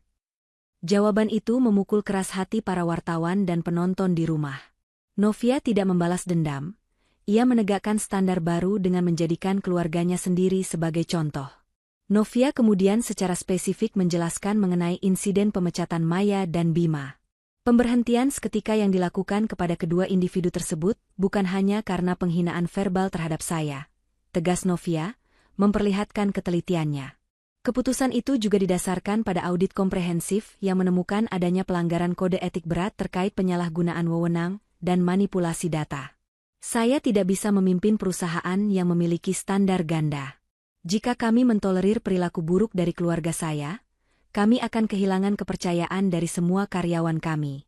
Ini adalah tindakan membersihkan elemen beracun, demi masa depan Danton Group yang lebih sehat dan berintegritas. Novia mengakhiri penjelasannya dengan pernyataan yang sangat bermakna. Saya harap kisah ini mengajarkan satu hal. Jangan pernah meremehkan siapapun, karena Anda tidak pernah tahu perjuangan, pengorbanan, dan kekuasaan tersembunyi apa yang mereka miliki. Nilai sejati seseorang tidak diukur dari pekerjaan atau gajinya yang terlihat, tetapi dari karakter dan pengorbanan yang tidak terlihat. Konferensi pers itu berakhir dengan tepuk tangan meriah. Novia berhasil mengubah image pembalasan pribadinya menjadi tindakan kepemimpinan yang berani dan berprinsip. Sementara itu, di sebuah rumah kecil yang kini mereka sewa, Maya dan Bima melihat konferensi pers itu melalui televisi. Mereka tidak lagi marah atau mencoba membantah. Mereka hanya bisa menunduk malu. Kita benar-benar bodoh, bisik Maya, air mata kering di wajahnya. Kita menghinanya di depan semua orang, dan kini dia menjadikan kisah kita sebagai studi kasus tentang kegagalan moral di mata seluruh negara. Bima menghela napas. Dia tidak hanya mengambil karir kita, Maya. Dia mengambil pelajaran termahal yang akan kita ingat seumur hidup. Kita adalah sampah yang sesungguhnya karena hati kita dipenuhi kesombongan. Novia benar. Maya dan Bima akhirnya menyadari bahwa amarah mereka tidak berguna. Novia sudah bergerak terlalu jauh. Mereka tidak hanya harus mencari pekerjaan baru, tetapi mereka harus membangun kembali martabat mereka dari nol, jauh dari bayang-bayang Danton Group dan keluarga yang kini mereka permalukan. Mereka telah menerima akhir yang instan, gregetan, dan setimpal dengan kesombongan mereka. Di sisi lain, Novia dan Dren meninggalkan kantor. Mereka tidak membahas bisnis atau Maya. Mereka hanya berpegangan tangan, merasakan kedamaian yang akhirnya mereka raih. Novia tidak lagi harus berpura-pura. Ia bisa menjadi dirinya sendiri, seorang wanita cerdas yang kuat, dicintai, dan dihormati. Pintu kehidupan baru telah terbuka lebar. Setelah badai pengungkapan status dan pemecatan yang mengguncang Danton Group, kehidupan Novia memasuki fase ketenangan yang sejati. Ia tidak lagi harus bermain peran sebagai istri polos yang diremehkan. Kini, ia sepenuhnya diakui, bukan hanya sebagai ibu presiden komisaris yang kuat, tetapi juga sebagai wanita yang memiliki integritas dan kecerdasan yang luar biasa. Novia menghabiskan hari-harinya di kantor dengan efisien, bekerja bersama Pak Danton dan Dren untuk menerapkan visi barunya. Ia tidak lagi merasa perlu untuk membuktikan dirinya, karena tindakan keras dan cepatnya di pesta telah menetapkan standar baru yang sangat tinggi bagi seluruh perusahaan. Karyawan Danton Group bekerja dengan semangat yang baru, didorong oleh rasa hormat yang mendalam kepada pemimpin mereka yang berani menegakkan keadilan. Hubungan Novia dan Dren semakin kuat. Keterbukaan tentang rahasia besar itu menghilangkan semua ketegangan yang ada. Dren merasa bangga mendampingi istrinya, tidak lagi merasa terbebani oleh rahasia, atau harus menanggung penghinaan adiknya. Mereka berdua adalah pasangan yang setara, mitra dalam bisnis dan kehidupan, yang dibangun di atas dasar rasa hormat yang kokoh. Sementara itu, Bu Laksmi, ibu mertua Novia, menikmati kedamaian di rumah. Beliau tidak lagi harus menjadi penengah antara menantu dan anak-anaknya. Bu Laksmi secara terbuka menunjukkan dukungan dan kasih sayangnya kepada Novia. Seringkali meminta Novia untuk berbagi cerita mengenai keputusan bisnisnya. Ibu tidak pernah menyangka, "Nak, bahwa pilihanmu untuk tinggal di rumah dan fokus pada proyek, itu adalah cara yang paling cerdas untuk mengendalikan semuanya," ujar Bu Laksmi suatu sore, saat mereka duduk santai di teras. "Setiap orang butuh strategi, Bu," jawab Novia sambil tersenyum. "Saya hanya ingin menunjukkan bahwa peran wanita tidak hanya terbatas pada label yang diberikan masyarakat. Apakah saya ibu rumah tangga, ataukah saya ibu presiden komisaris, nilai saya tetap sama. Bedanya, sekarang semua orang harus mengakui nilai itu." Novia telah mengambil keputusan untuk tidak lagi mencampuri kehidupan Maya dan Bima. Uang pesangon yang diberikan Dren adalah bentuk bantuan terakhir. Ia percaya, pelajaran yang mereka terima akan jauh lebih berharga daripada bantuan finansial berkelanjutan. Maya dan Bima, setelah melewati masa depresi dan penolakan, akhirnya terpaksa menghadapi kenyataan pahit. Mereka pindah dari rumah sewaan mewah ke apartemen sederhana. Mereka harus menjual semua aset yang mereka beli dengan kesombongan, termasuk mobil mewah dan perhiasan, untuk menopang kehidupan mereka. Mereka mencoba melamar pekerjaan di berbagai perusahaan besar, tetapi reputasi mereka sebagai manajer yang dipecat secara memalihkan oleh ibu presiden komisaris Danton Group selalu mendahului mereka. Tidak ada yang mau mengambil risiko merekrut orang yang telah melanggar etika berat di bawah pengawasan seorang pemimpin sekuat Novia. Mereka kini mengerti bahwa kekuasaan Novia tidak hanya terbatas pada Danton Group, tetapi juga meluas ke seluruh jaringan korporasi yang menghargai integritas. Namun, keterpurukan itu memaksa mereka untuk berubah. Maya, yang dulunya hanya memikirkan branding diri dan penampilan, kini fokus pada pengembangan kemampuan teknis yang sesungguhnya. Bima, yang sombong, kini harus menerima pekerjaan sederhana yang jauh di bawah gajinya yang dulu. Proses ini sulit, menyakitkan, dan penuh penyesalan, tetapi ini adalah penebusan yang harus mereka jalani. Mereka akhirnya menghargai Novia, bukan karena kekuasaannya, melainkan karena Novia telah menghentikan mereka dari kehancuran moral yang lebih besar. Suatu hari, Novia menerima surat tulisan tangan dari Maya. Surat itu panjang, penuh dengan penyesalan dan pengakuan atas kebodohan mereka. Maya tidak meminta Novia mengembalikan pekerjaannya, ia hanya berterima kasih karena Novia telah memberikan pelajaran yang sesungguhnya tentang arti rasa hormat. Novia membaca surat itu. Ia tersenyum, lalu menyimpannya. Ia tahu, tujuan utamanya telah tercapai. Ia tidak hanya membersihkan perusahaan dari unsur beracun, tetapi juga membuka mata keluarganya sendiri. Novia kemudian menghadiri pertemuan penting dengan para pemegang saham asing di luar kota. Dalam perjalanan, ia melihat pantulan dirinya di jendela mobil. Ia melihat seorang wanita yang kuat, yang telah melewati penghinaan, kerahasiaan, dan pertarungan sengit untuk mengamankan posisinya. Ia memilih untuk menggunakan kekuasaannya, bukan untuk memperkaya diri, melainkan untuk menegakkan prinsip. Novia memegang tangan Dren.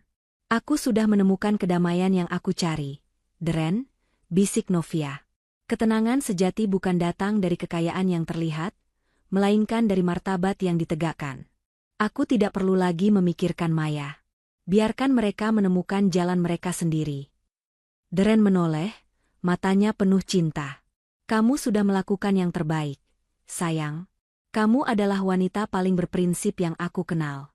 Dunia korporat membutuhkan pemimpin sepertimu." Danton Group di bawah kepemimpinan Novia berkembang pesat, menjadi perusahaan yang tidak hanya menguntungkan tetapi juga memiliki reputasi terbaik dalam hal etika kerja. Novia mengubah budaya perusahaan, memastikan bahwa setiap staf, dari petugas kebersihan hingga direktur, diperlakukan dengan rasa hormat yang sama.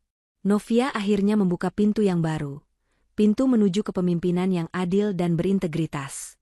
Ia telah membuktikan kepada semua orang bahwa wanita yang dihina sebagai sampah ternyata adalah fondasi dan mercusuar moral bagi seluruh perusahaan.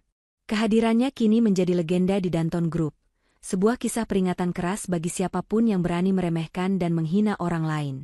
Kisah Novia, si ibu presiden komisaris yang tenang, pun berakhir dengan kemenangan total. Kemenangan martabat atas kesombongan, dan kemenangan integritas atas kekuasaan yang disalahgunakan. Pesan moralnya: jangan pernah meremehkan siapapun, karena nilai sejati seseorang diukur dari karakter dan integritas, bukan dari jabatan atau kekayaan yang terlihat.